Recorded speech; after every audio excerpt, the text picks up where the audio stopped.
Yo, what's up YouTubers? So I'm out here changing a tire on an Airstream trailer, and I'm gonna turn the camera around and let you guys check out what I'm up to. So yep, this fine gentleman's got a nail in his tire, so we're gonna go ahead and change the wheel on this trailer. I've already gotten the spare out. You just pull this pin, slide out that little deal there, and then this little rack will come down and that holds the wheel in there, and you get that out. I didn't film it, so I apologize, but that's where your wheel comes down. And like I said, this pin comes out and then it pivots and falls down.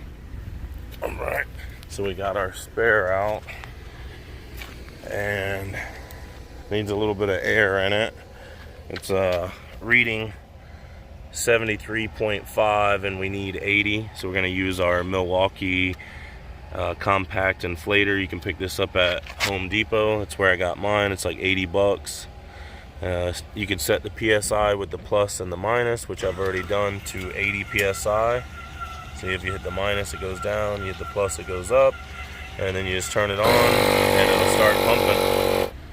Okay, so when you are changing a tire on an Airstream, they have certain pads underneath that you will need to use. All right, so we're gonna go here to our jacking pad.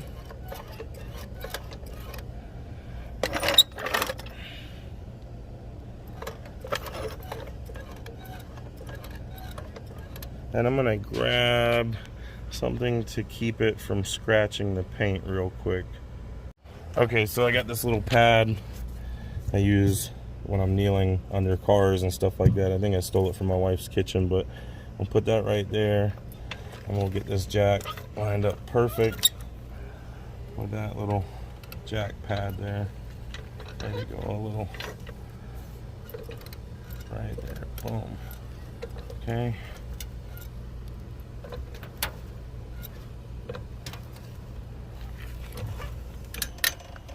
I think we just got lift off. Yeah, I just always like to get it up a little bit higher than I need, because if for any reason, if this is taller and I got that wheel off and I try to jack it up and it wants to fall, then I got an issue.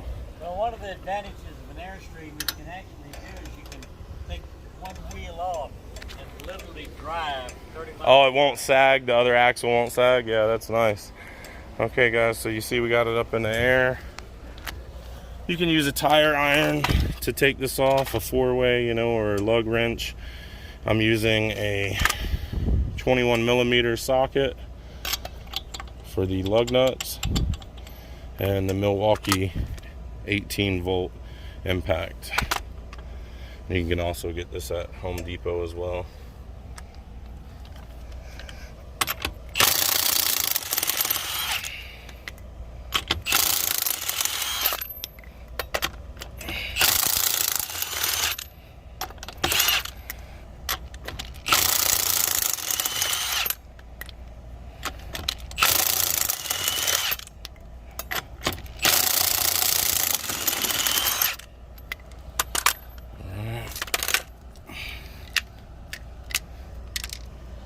Now when you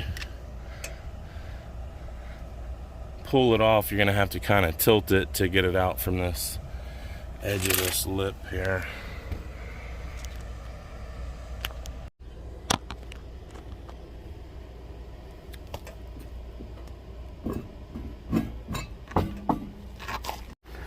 Okay, so we got our wheel off. Just kind of move stuff out of the way, and we'll grab our spare here.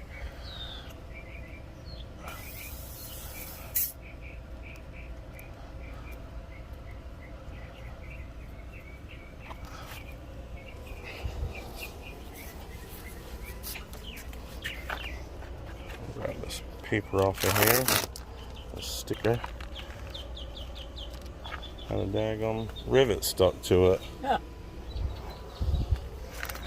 Alright, get that off, and then we'll grab our little center deal here and slide her in, and then we'll get this baby fitted in there.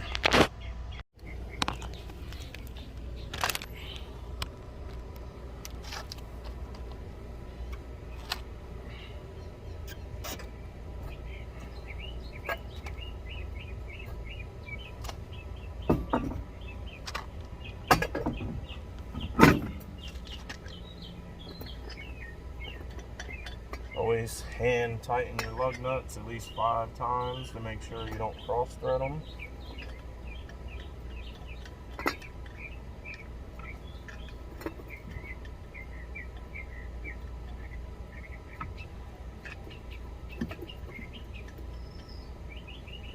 I would quite fair to how NASCAR manages to do that and never cross thread a lug. I think they got one.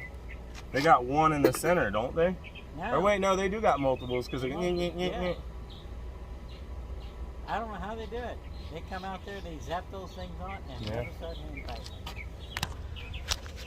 All right, we got the wheel on there. We'll go ahead and tighten it back on with the cross pattern, like so.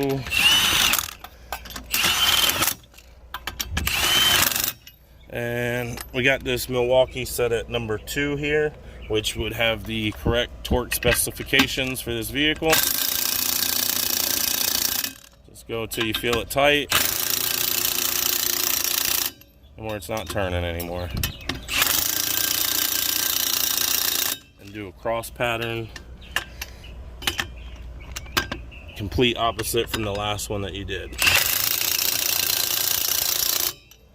Now, you can do this also with your tire iron. It doesn't have to be a impact wrench, of course. Most people do not have one of these, I understand that.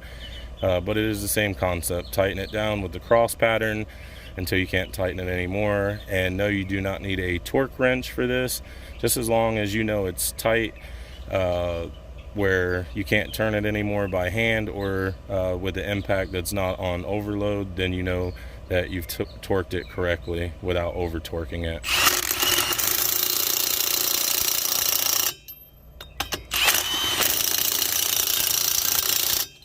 See, now if I put it on setting number 3 on here and impacted it, this thing would not stop and it would probably break the lug right off of there because that's how powerful this impact is. Number 3 is basically just for getting lug nuts off, not for putting them on. But this thing does have 1,400 pounds of torque, so if you wanted to change a Class A motorhome or a semi and you needed 400 to 600 pounds of torque, this would deliver it for you. So just letting you guys know that little tidbit about this tool before we wrap up this video. I'll put this back kind of there like so, and we'll let our jack down very slowly. Do its thing and come on down nice and slow.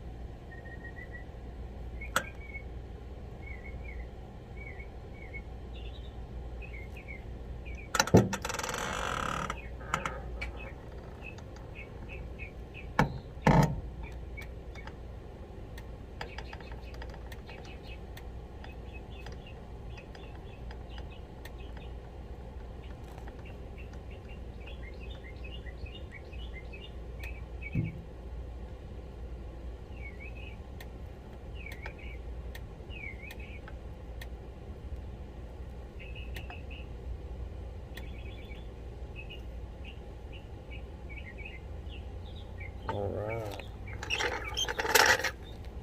Where they want my old knee pad. Whatever. Alright guys, so like we said on the Airstream, you've got four jack points around the vehicle. You got this one, it says jack, shows you a little square where you want to put your jack, and then that's going to be the same on all 4 corners. So quickly I'll show you guys the other 4 corners. Sorry about the zoom on that, but here's the one on the back driver's side, and show you guys the one on the front driver's side.